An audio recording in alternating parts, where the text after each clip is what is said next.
வணக்கம். இது கோல் புத்தகத்தின் 3வது அத்தியாயம். அந்த NCX-10 மெஷின் ஒரு பெரிய சத்தத்தோட நின்றுச்சு. அதை ஃபோர்மேனும் ஹெல்ப்பரும் என்னன்னு சொல்லி பார்த்துட்டு இருக்காங்க. இந்த சமயத்தில் அலெக்ஸ் ரகு பாப் டோனவனை பார்த்து, பாப் ஏதாவது ரெடி ஆகிறதுக்கு வாய்ப்பு இருக்கா? எப்போ ரெடி ஆகும் டோனவன் அப்படின்னு கேட்குறாரு.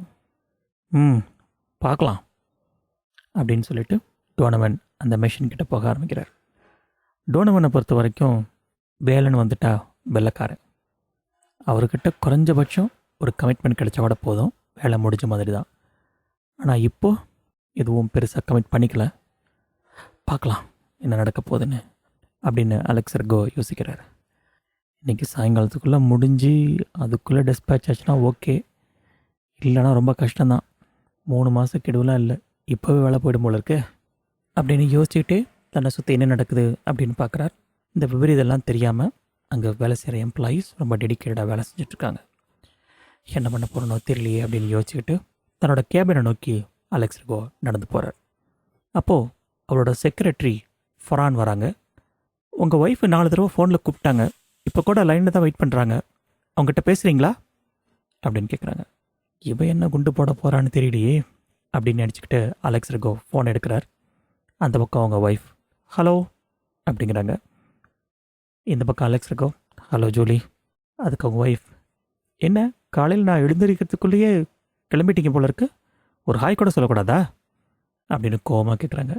அலெக்ஸ் ரகுவுக்கு புரியுது, நேற்று போட்ட சண்டையில் இன்னும் கொஞ்சம் மிச்சம் இருக்குது அப்படின்னு. ஆனால் அவரோட எனர்ஜி ஏற்கனவே எக்ஸாஸ்ட் ஆகிடுச்சு. நீ புதுசாக சண்டை போகிறதுக்கு உடம்புல எந்த எனர்ஜியும் இல்லை. அது ஒன்றும் இல்லைம்மா, ஏகப்பட்ட குழப்பம், உனக்கே தெரியும் ஃபேக்ட்ரியில் எவ்வளோ வேலைன்னு அப்படின்னு சொல்கிறார். சரி அதெல்லாம் ஒரு பக்கம் இருக்கட்டும், நேற்று சொன்னது ஞாபகம் இருக்குல்ல, இன்றைக்கி கண்டிப்பாக டின்னருக்கு என்னையும் பசங்களையும் வெளியில் கூப்பிட்டு போகிறீங்க, சரிதானே? ஞாபகம் வச்சுக்கோங்க, நீங்கள் பசங்கிட்ட பேசி 20 நாளைக்கு மேலே ஆகுது அப்படின்றாங்க. என்னது டின்னரா, இன்னிக்கா, வெளியிலையா அப்படின்னு அலெக்ஸ் ரகு யோசிக்க ஆரம்பிக்கிறார். ஓ, சண்டை முடிவில் அப்படி தான் நான் ஏதோ வாக்கு கொடுத்துருக்க போல இருக்குது, எப்படி உங்களை கூப்பிட்டு போக போகிறேன் அப்படின்னு யோசிக்கிறார். அதுக்கு அந்த பக்கம் ஜூலி, என்ன பதிலே காணோம். கொஞ்சம் யோசிச்சு அலெக்ஸ் ரகு, இல்லை நாளைக்கு போகலாமா ஜூலி? இல்லை இங்கே வேலை போகிற போக்க பார்த்தா எனக்கே வேலை போயிடும் போல இருக்குது அப்படின்ட்டு ரொம்ப பரிதாபமாக பேசுகிறார். கொஞ்ச நேரம் மௌனத்துக்கு பின்னாடி ஜூலி சொல்கிறாங்க, வேலை போனால் போயிட்டு போதுங்க, ஒரு வேலை தேடிக்கலாம். ஆனால் குடும்பம் போச்சுன்னா போதும், எப்போ பார்த்தாலும் ஏதாவது ஒரு வெட்டி சமாதானம் சொல்லி வாழ்க்கை முழுசும் என்னையும் பசங்களையும் தனிமையிலே வச்சுருக்காதீங்க. எனக்கும் முடிவெடுக்க தெரியும், அநேகமாக அதுக்கு நேரம் வந்துருச்சுன்னு நினைக்கிறேன் அப்படின்னு கோமா பேசிட்டு ஃபோனை டமார்னு வச்சிட்றாங்க. இங்கே அலெக்ஸ் ரகுவுக்கு பீதி. நான் இழக்க போகிறது வேலையா இல்லை குடும்பத்தையா, இல்லை ரெண்டையுமேவா? என்ன செய்ய போகிறேன்னு தெரியலையே அப்படின்னு யோசிக்க ஆரம்பிக்கிறார். அவர் பிறந்ததெல்லாம் இதே நகரத்தில் தான். இது ஒன்றும் பெரிய காஸ்மோபாலிட்டன்னா பெங்களூர் மாதிரியோ சென்னை மாதிரியோ பெரிய ஊர் கிடையாது. அதே சமயத்தில் இது பட்டிக்காடுன்னு சொல்ல முடியாது. இது ஒரு தொழிற்சாலைகளின் நகரம் அப்படின்னு சொல்லலாம். உதாரணத்துக்கு நம்ம கோயம்புத்தூர் போல், சென்னை போல், சென்னையில் குறிப்பாக அம்பத்தூர் போல் ஏதோ கொஞ்சம் ஷாப்பிங் சென்டர்ஸ், கொஞ்சம் டீசெண்டான ரெஸ்டாரண்ட், ஒரு 2-3 தியேட்டர்ஸ், இப்படி தான் இருக்குது ரிலாக்ஸ் பண்ணுறதுக்காக. பெரும்பாலும் அந்த ஊரில் வேலை செய்கிறவங்கெல்லாம் அங்கே இருக்கிற தொழிற்சாலை நம்பி தான் இருக்காங்க. இப்போதைய சூழ்நிலையில் சுற்று வட்டாரத்தில் இருக்கிற நிறைய தொழிற்சாலையில் நஷ்டம் வந்துட்டுருக்கு, ஆட்குறைப்பும் பண்ணிகிட்ருக்காங்க. கல்யாணத்துக்கு அப்புறம் தான் ஜூலி, அலெக்ஸ் 2 பேரும் இந்த ஊருக்கு வந்தாங்க. ஆனால் ஜூலிக்கு இந்த ஊர் ரொம்ப சின்னதாக இருக்கிறனால அவங்களுக்கு பெருசாக பிடிக்கலை. அலெக்ஸோட படிப்புக்கும் திறமைக்கும் நல்ல பெரிய வேலை, பெரிய ஊர் அந்த மாதிரி போகலாம் அப்படின்னு சொல்கிறாங்க. ஆனால் அலெக்ஸுக்கு அவர் பிறந்தது வளர்ந்தெல்லாம் இந்த ஊரே அப்படிங்கிறனால ரொம்ப சந்தோஷமாக இங்கே இருக்கார். சில நேரம் ஜூலி குழந்தைகளை கூட காமிச்சு, ஷாரன், டேவிட் 2 பேரும் நல்லா படிக்கிறாங்க, அவங்களுக்கு நல்ல எதிர்காலம் வேணும்னா பக்கத்தில் இருக்கிற சிட்டிக்கு தான் போகணும் அப்படின்னு என்னென்னவோ சொல்லி பார்க்குறாங்க. ஆனால் அலெக்ஸ்க்கோ அந்த ஊரை விட்டு போகிறதில் கொஞ்சம் கூட இஷ்டம் இல்லை. இப்படி எதையோ யோசிச்சுட்டு இருந்த அலெக்ஸ்க்கு தான் பிரேக்ஃபாஸ்ட் சாப்பிடல அப்படிங்கிறது ஞாபகம் வந்தது. கேன்டீன்லேருந்து பிரேக்ஃபாஸ்ட்டை வர வச்சுட்டு சாப்பிட்டு முடிக்கிறார். ரொம்ப மெக்கானிக்கலாக சில ஃபைல்ஸ் பார்க்குறார், ஃபோன் கால்ஸ் அட்டன் பண்ணுறார். ஆனால் அவர் மைண்டு ஃபுல்லாகவே இந்த பிளான்ட்டுக்குள்ளே தான் இருக்குது, என்ன பண்ண போகிறோம் அப்படின்னு யோசிச்சுட்ருக்கார்.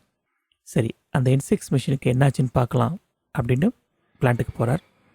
அங்கே போய் பார்த்தா அங்கே பாப் டோனவன் தன்னால் முடிஞ்ச வரைக்கும் இருக்கிற எல்லா எஃபோர்ட்டையும் போட்டு எல்லா எம்ப்ளாயிஸ்கிட்டையும் வேலை வாங்கி எப்படியாவது அந்த மிஷின் அப் அண்ட் ரன்னிங் பண்ணுறதுக்காக ட்ரை பண்ணிகிட்ருக்கார். இன்றைக்கி முடிச்சிருவோமா பாப்? நைட்டு 11 மணிக்குள்ளே ஷிப் பண்ணி ஆகணும். அதுக்குள்ளே அப்படிங்கிறார் ரெகோ. அதுக்கு டோனவன், பாஸ் நீங்கள் டென்ஷன் ஆகாமல் உங்கள் சீட்டில் போய் உட்காருங்க, சும்மா சும்மா கேள்வி கேட்டுட்டு இருந்தீங்களா இன்னும் லேட் ஆகும். ஓகே அப்படின்னு சொல்லிட்டு அலெக்ஸ் தன்னோட கேபினுக்கு திரும்பி வரார். ஈவினிங் ஒரு 4:30 மணிக்கு போல் நியூஸ் வருது, NCX-10 மிஷின் ரெடி. ஆனால் அதுக்குள்ளே 2வது ஷிஃப்ட் ஸ்டார்ட் ஆகிடுச்சு.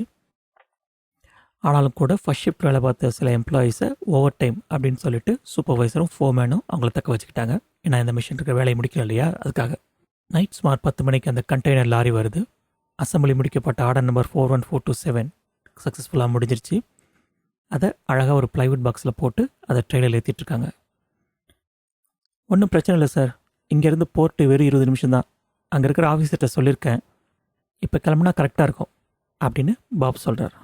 ரொம்ப நன்றி பாப், நீ இல்லைனா இது நடந்திருக்காது அப்படின்னு அலெக்ஸ் ரெகோ சொல்கிறார். அதுக்கு பாப், நன்றிலாம் இருக்கட்டும், ஆனால் ஒவ்வொரு நாளும் இப்படிலாம் ஓடிட்டுருக்க முடியாது. அதுக்கு அலெக்ஸ், சரி அதை பார்த்துக்கலாவா, முதல்ல இன்றைக்கி சக்ஸஸ்ஃபுல்லாக கம்ப்ளீட் பண்ணுறதுக்கு ஒரு பீரோட கொண்டாடலாம் அப்படின்னு சொல்லிட்டு வண்டி எடுக்கிறார் அலெக்ஸ் ரெகோ. பாப் முன்னாடி உட்காந்துக்கிறார். பாரில் பாப் ரொம்ப சோகமாக இருக்கிறத பார்த்து அலெக்ஸ், என்ன பாப் யோசிக்கிற? எம்ப்ளாயீஸை ஓவர் டைமில் உட்கார வச்சிட்டுமேண்ணா? அதெல்லாம் ஒன்றும் பிரச்சனை இல்லை, நான் பார்த்துக்கிறேன். மேனேஜ்மெண்ட்டுக்கு நான் பதில் சொல்லிக்கிறேன், நீ ஒன்றும் அழட்டிக்காத அப்படிங்கிறார். அதுக்கு பாப், பாஸ் அது only one part of the story. இந்த மெஷினுக்கு எவ்வளோ செலவாச்சு அப்படின்னு நாளைக்கு காலையில் தான் தெரியும். அதுக்கும் நீங்கள் தான் பதில் சொல்ல வேண்டியிருக்கும். அது மட்டும் இல்லாமல் இந்த ஒரு வேலைக்காக இருக்கிற எல்லா எம்ப்ளாயீஸையும் நம்ம ரீடைரக்ட் பண்ணி விட்டோம். ஸோ வழக்கமாக நடக்க வேண்டிய வேலை எதுவும் நடக்கலை. ஸோ அதனால் டிலே. அதுக்கான பதிலையும் நீங்கள் தான் பில் பீச்சுக்கு சொல்ல வேண்டியிருக்கும். அதுக்கு அலெக்ஸ், எப்பா அது நாளைக்கு தலைவலி, இப்போ ஏன் நோகடிக்கிற, விடு அதை நாளைக்கு பார்த்துக்கலாம்.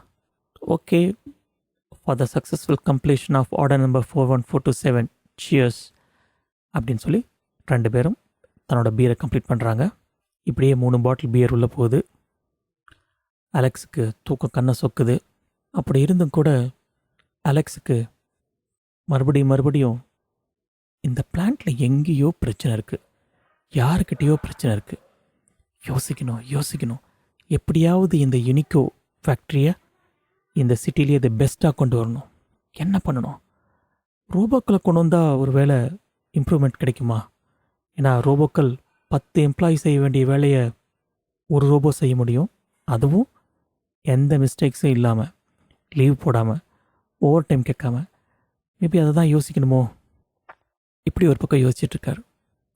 அப்படியே காரை எடுத்துகிட்டு காரை ட்ரைவ் பண்ணும் போதும் இதை பற்றி என்னமே தான் கண்டுபிடின்னு மைண்டில் ஓடிட்டே இருக்குது. இதுக்கு நிச்சயம் ஒரு சொல்யூஷன் கண்டுபிடிச்சே ஆகணும் அப்படின்னு தோணுது. இல்லைனா நான் படித்த MBA படிப்புக்கு என்ன தான் பலன் அப்படின்னு நினச்சிக்கிட்டு கத்துறார். அலெக்ஸ் வழி கண்டுபிடிப்பாரா? அடுத்த தேர்தலை பார்ப்போம்.